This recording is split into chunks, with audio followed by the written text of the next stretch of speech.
Cyberpunk 2077 is just around the corner, and it's no understatement to say it's one of the most anticipated games of the year. After countless delays, we're finally getting our hands on CD Projekt Red's open-world RPG. I know a lot of you have this question floating around in the back of your head, and you've been waiting to ask, and now it's far too late. What exactly is Cyberpunk?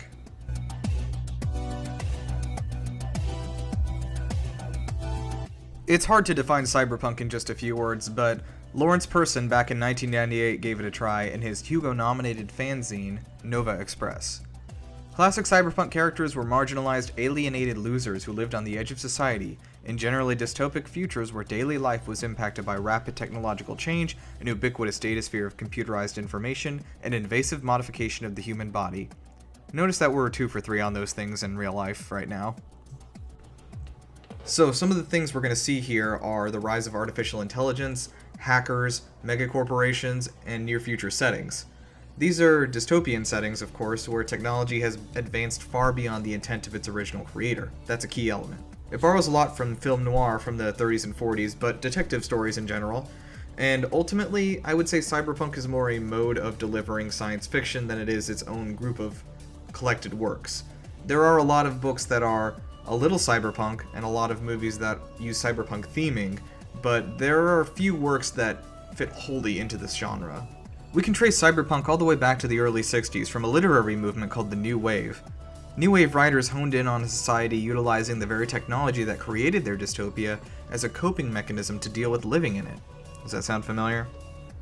Some prolific New Wave writers included Roger Zelazny, J.G. Ballard, Philip Jose Farmer, and Harlan Ellison, but there were a lot more that dipped their toes in.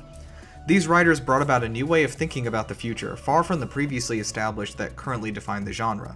The new wave was almost antagonistic to the current ideas of sci-fi presented by prolific authors like Isaac Asimov in his I, Robot and Foundation books, or Frank Herbert in his space epic Dune. Drug culture, technological uprisings, and the sexual revolution pervaded these works, and soon it pervaded the minds of readers the world over. It wasn't until 1980, however, that the word cyberpunk was first recorded. Bruce Bethke wrote a short story for the Amazing Stories magazine and titled it as such, Cyberpunk, trying to capture the feeling of being a young person who understands technology better than their elders and using it to live a more fulfilling life, a life of rebellion. In 1984, author Bruce Sterling stepped up and said, "Hey, cyberpunk is kind of a random word we're all throwing around. It doesn't really mean anything yet. What is and isn't cyberpunk?" Sterling is credited with making the necessary push to solidify what cyberpunk was in his cyberpunk anthology so that it could be properly iterated on and didn't end up dying by stagnation. Alright, we're here. So we can't talk about cyberpunk without talking about Philip K. Dick's famous 1968 work, Do Androids Dream of Electric Sheep, perhaps better known by the name of its 1982 film adaptation, Blade Runner. Blade Runner is widely credited as the most important work of cyberpunk fiction ever, by merit of popularizing the idea and spreading its themes into all science fiction going forward by sheer force of influence. Do Androids Dream of Electric Sheep, alongside Neil Stephenson's Snow Crash and William Gibson's Neuromancer, was instrumental in defining what cyberpunk was and what it was going to become. I've got to mention at this point in time that cyberpunk has by now been split into so many different subgenres that they warrant their own gigantic Wikipedia page. Steampunk, which is arguably more recognizable than cyberpunk, is actually a derivative of cyberpunk. One derivative was dieselpunk. You can see that in The Legend of Korra, Bioshock, Final Fantasy VII, and Wolfenstein. Maybe you're interested in clockpunk, found in the Dishonored series, or Thief. Could I interest you in a dose of atompunk with Fallout? Maybe nanopunk with Crysis? The list goes on. The point is, none of these works would exist without both the New Wave movement of the 60s and the cyberpunk movement of the 80s. Finally, we're here, the 80s. Cyberpunk pops off and goes worldwide. It starts to leak over into Japan, and we get Akira, Ghost in the Shell, Cowboy Bebop, Battle Angel Alita, Serial Experiments Lane, Neon Genesis Evangelion, and one of my personal favorites, Psycho-Pass. So then Hollywood looks over at Blade Runner and Johnny Mnemonic, and they're like, get in on this money train. This brings us to The Matrix, Judge Dredd, RoboCop, and some other high-profile movies, and of course I want to give a quick shout-out to Blade Runner 2049, the most prolific cyberpunk movie of the last decade. Sorry, James Cameron. So, in 1998, Cyberpunk 2020 comes about, which of course would blow up in the tabletop role-playing community and eventually become the video game Cyberpunk 2077. It was followed closely by the more popular 1989 Shadowrun, but with a key difference. While both of these games borrowed heavily from Gibson's works, Gibson himself praised Cyberpunk 2020 while lambasting Shadowrun as idiotic. He felt insulted that Shadowrun would deign to mix his 10,000 IQ purple mohawks and cyborg legs with something as silly as elves and magic. Still, these two games took the ideas presented in Gibson's works and the works of all other Cyberpunk and New Wave authors and condensed them into a playable RPG, and the stage was set for Cyberpunk 2077. Interestingly, in 1990, the US Secret Service actually raided Steve Jackson Games' office and seized all copies of their GURPS Cyberpunk tabletop RPG for no explained reason. Only after lawsuits and months of fighting did they return anything, and only then did they return an altered version of the game's transcript. Life imitates art, I guess. In 1990, the US government blatantly tried to destroy dissenting content that would inform people that there were kinds of government that would destroy dissenting content. So, a couple of the tropes that we see in Cyberpunk. Let's talk about the setting. We're in a dystopian near-future world, it's brightly lit, it's ruled by heartless corporations, and it's full of electronics and technology beyond our current understanding. It's all about the 3 C's: corruption, computers, connectivity. Gibson mentioned that modern Japan was simply cyberpunk. That may have just been a white man in the 80s talking, but his words actually ended up holding some validity in practice. Nearly every cyberpunk city today is modeled in some way after Shanghai, Hong Kong, or Tokyo. Was this just because the fathers of cyberpunk were all Western white men who had never traveled to East Asia and they thought normal cityscapes looked exotic? Maybe. But I digress. So let's talk about our protagonists. Gibson noted that our heroes are basically future cowboys. He called them console cowboys, which I refuse to do on air. Cyberpunk typically follows anti-heroes who are forced into action by ruthless large corporations, and at the end of the story, they are typically worse off than when they started, even if they win their personal victory against the corporations. The protagonists make up the punk half of Cyberpunk. They are misfits, malcontents, and makeshift heroes. Analyses of government and society are prevalent in Cyberpunk. Typically, the purpose of these works is to disquiet readers. You want to have them call into question what the large corporations and the governments and society as a whole have declared as commonplace and urge rebellion in the form of a cultural revolution. It's worth noting that many critics have found that Cyberpunk marginalizes both women and black people, almost by default.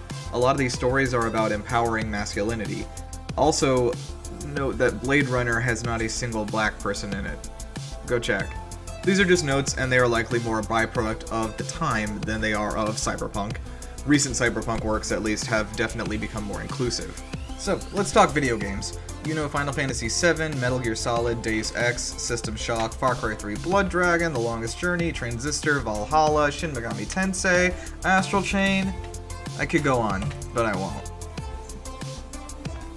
So what do all these games have in common? Let's ignore the imagery for a second and let's talk about the themes. So we have a protagonist who is disaffected and they don't fit into society's definition of what a useful citizen looks like, aka a punk.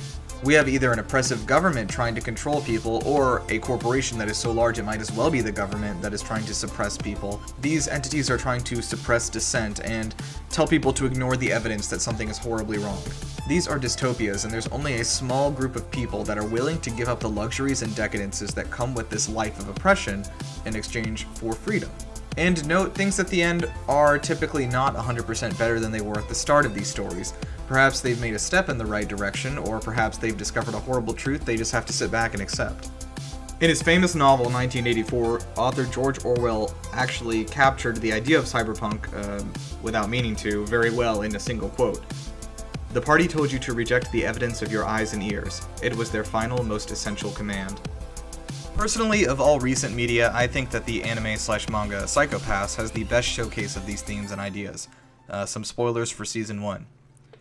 In Psycho-Pass, Japan is run entirely by a computer called the Sybil system, a network that continuously monitors the brains of all citizens to ensure that they will not commit a crime. If your crime coefficient gets too high, you're seized by the Sybil system and you're sent to mandatory therapy. If you're too far gone, you are killed. The Psycho-Pass is your life. It begins to cloud and change color, and you become a social pariah. The police will come to take you away. You are dangerous. People are happy with the system. It removes anyone who would dare commit a violent crime before they commit the crime. So in this society, there is no crime. But from a different angle, things become a little more clear. It isn't just about the crime. It is a suppression of that punk aspect of rebelling against the system. The very act of understanding that the system is oppressive at all is grounds for the system to remove you from the equation entirely. At the end of Season 1, our hero, Akane, learns that the Sybil system that rules over all of them is in fact a biochemical network connecting hundreds of psychopaths' brains after their death. Because these psychopaths are devoid of emotion, they can rule fairly. They are in fact the only ones who can rule fairly. Upon this discovery, Akane realizes that destroying the Sybil system would be the end of civilization. She is forced to simply swallow the horrible truth, ensure no one finds out, and lock the door behind her. And that's the end. Akane is pretty explicitly worse off than she was when the story started. But hey, that's showbiz, baby. So how Cyberpunk is Cyberpunk 2077 going to be? Is it going to follow all of these ideas and themes? Taking a look at some interviews, I get the feeling that CD Projekt Red does understand the basics of what they're getting into. They cite their main influences as Ghost in the Shell, Blade Runner, System Shock, Deus Ex, and Akira, so they're kind of standing on the shoulders of giants here. CD Projekt Red's head writer Mateusz Tomaszkiewicz spoke of splitting these ideas into 3 life paths, the Corpo, the Nomad, or the Street Kid, so you can see the different angles of a cyberpunk society. To be honest, playing as a corporate scumbag would likely, in the eyes of the genre's founders, be very antithetical to the whole idea of cyberpunk. I mean, we hate the corporations, but I think CDPR has a unique opportunity to explore the other end of the system and to let you be the oppressor for once. Although very much not punk, it is interesting. Realistically, there's no way to tell if Cyberpunk 2077 will capture the essential theming of the genre until it's out. I do have to qualify that CD Projekt Red crunching their employees for about a year now and finding legal loopholes to do so is decidedly not punk as well. I'm hoping that the capitalism of the meta story of the creation of Cyberpunk 2077 doesn't overtake the cyberpunk themes that are within the content of the game.